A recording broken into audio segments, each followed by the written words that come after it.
सबसे पहले आप सबों को शुभ संध्या। कक्षा की शुरुआत करने की मैं घोषणा करता हूँ।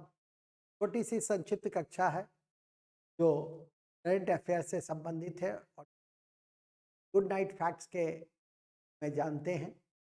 प्रतिदिन सुबह और शाम गुड मॉर्निंग फैक्ट और गुड नाइट फैक्ट के रूप में जो महत्वपूर्ण करंट अफेयर्स और विविधा के बिंदु हैं वो आप तक पहुँचाई जाती है। इसी कड़ी में मैं स्टार्ट करना चाहूँगा बिना किसी लंबी चौड़ी बातचीत के।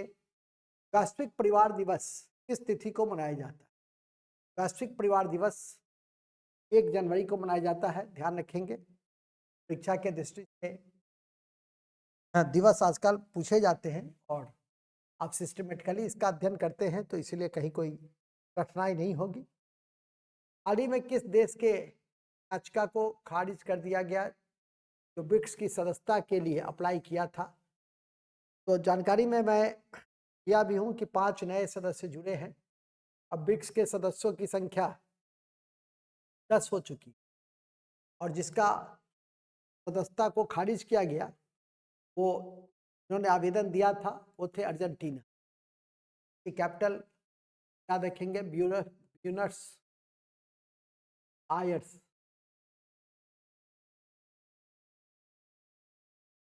का कैपिटल है, काफी इंपॉर्टेंट है और दक्षिण अमेरिका का पूर्ण देश है। फुटबॉल कारण हम लोग इसको अधिक जानते हैं। ब्राजील और अर्जेंटीना दक्षिण अमेरिका के महत्वपूर्ण देशों में से। ब्राजील में विषुवत-रेखीय वन क्षेत्र को हम सिल्वास के नाम से जानते हैं, ध्यान रखें। विषुवत-रेखीय वन क्षेत्र में सबसे अधिक जैव विविधता भी देखी जाती है और जैव विविधता दिवस 22 मई को मनाया जाता है। इसे भी ध्यान रखेंगे। इथोपिया का कैपिटल परीक्षा में पूछा जाता है, अदिस अबाबा है। कहाँ है? अदिस अबाबा पर ध्यान रखें। हाथी दांत के लिए इथोपिया प्रसिद्ध होता है, तो ध्यान में रखने का प्रयास करिए। ये सब परीक्षा के दृष्टि से महत्वपूर्ण है।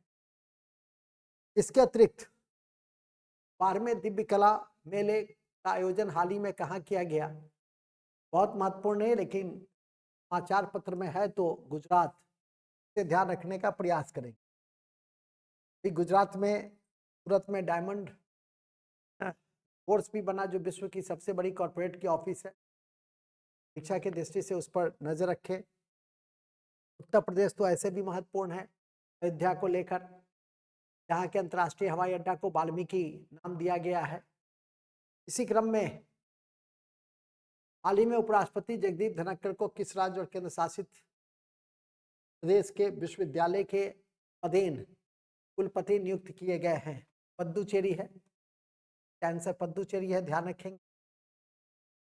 इसी क्रम में दुनिया का दूसरा सबसे बड़ा इस्पात का उत्पादन करने वाला देश हाल में कौन सा बना है? तो भारत।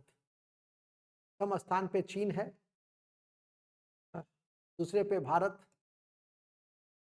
ध्यान में रखने का प्रयास करें। कोर सेक्टर में इस्पात आता है और कोर सेक्टर में इकोनॉमी में आप लोगों की जानकारी में होनी चाहिए टोटल 8 होते हैं। सीमेंट, इस्पात, ऊर्जा और इसी कड़ी में इस बात को भी ध्यान में रखें।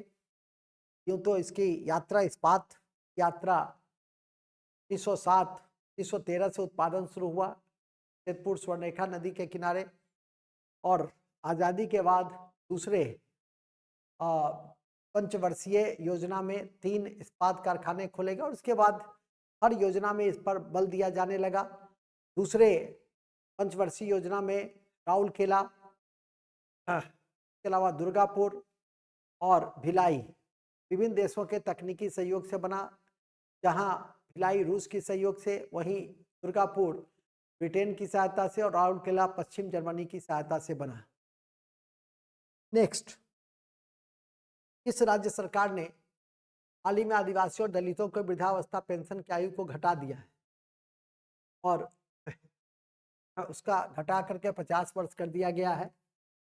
तो झारखंड का एक न्यूज और भी याद रखिएगा, बीज का वितरण उसने ब्लॉकचेन तकनीक से किया। बीज का वितरण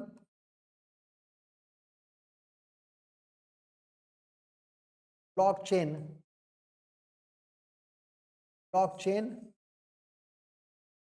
टेक्नोलॉजी से किया। तो इसे भी ध्यान में रखने का प्रयास करिएगा। इसके अलावा ये एक इम्पॉर्टेंट तथ्य है जो राज्य का ही है, जनता दल यूनाइटेड पार्टी के नए अध्यक्ष माननीय मुख्यमंत्री जी बने हैं नीतीश कुमार सर। इसे भी ध्यान में रख सकते हैं, ललन सिंह को हटाकर। भारत की पहली पनडुब्बी पर्यटन सेवा इस राज्य में शुरू की गई है, तो इसका सही विकल्प गुजरात है और ये थोड़ा इम्पॉर्टेंट है, तो ध्यान रख सकते हैं।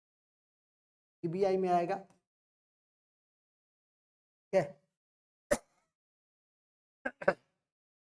नेक्स्ट, इंडियन ऑयल के अगले निदेशक के रूप में हाल ही में किसे नियुक्त किया गया है? तो रश्मि गोबिल को। तो ये सभी कभी कभी पब्लिक सेक्टर के जो महत्वपूर्ण कंपनी है उसके सीईओ, उसके एमडी, ये सब इंपॉर्टेंट होते हैं, ध्यान रखें। किस देश ने अपने नए रक्षा मंत्री के रूप में डोंग चुन को नियुक्त किया है? तो चीन है इसका आंसर। नाम से भी पकड़ सकते हैं आप, डोंग चुन को चीन के नए रक्षा मंत्री बनाया गया है।